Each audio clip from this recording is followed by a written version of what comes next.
శ్రీశైలం వెళ్ళినప్పుడు తప్పకుండా ఈ బయలు వీరభద్ర స్వామిని దర్శించడం మాత్రం మర్చిపోకండి.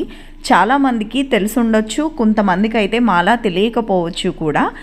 మనకి చాగంటి గారి ప్రవచనంలో కూడా ఉంది ఈ స్వామి కోసం. ఎవరైతే శ్రీశైలం వెళ్ళి ఈయన్ని దర్శించుకొని ఇంకా ఎవరికైతే బ్లడ్కి సంబంధించిన వ్యాధులు ఉన్నాయో వాళ్ళు శ్రీశైలంలో కొన్ని రోజులు ఉండి ఈ స్వామి ముందు 1 గంట సేపు శివనామ జపం చేసి ఈయన్ని దర్శించుకుంటే నెమ్మదిగా ఆ బ్లడ్కి సంబంధించిన వ్యాధులు ఏవైతే ఉన్నాయో అవి కూడా తగ్గిపోతాయని అయితే చాగంటి గారు కూడా చెప్పారు.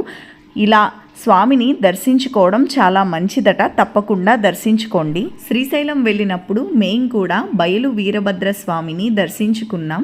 ఈయన ఆకారం ఇవన్నీ కూడా ఎంత బాగుందంటే అచ్చం వీరభద్ర స్వామి మన ముందున్నారు అనిపించేంతలా బాగుందన్నమాట.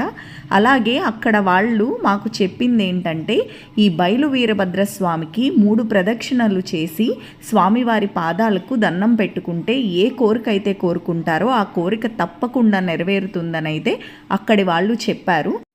ఈ టెంపుల్ని దర్శించుకోవడం ఆ స్వామి అనుగ్రహమే అని అయితే నేను అనుకుంటున్నాను. ఎందుకంటే ఈ గుడి గురించి కానీ దీని విశిష్టత గురించి కానీ మాకు అస్సలు తెలీదు.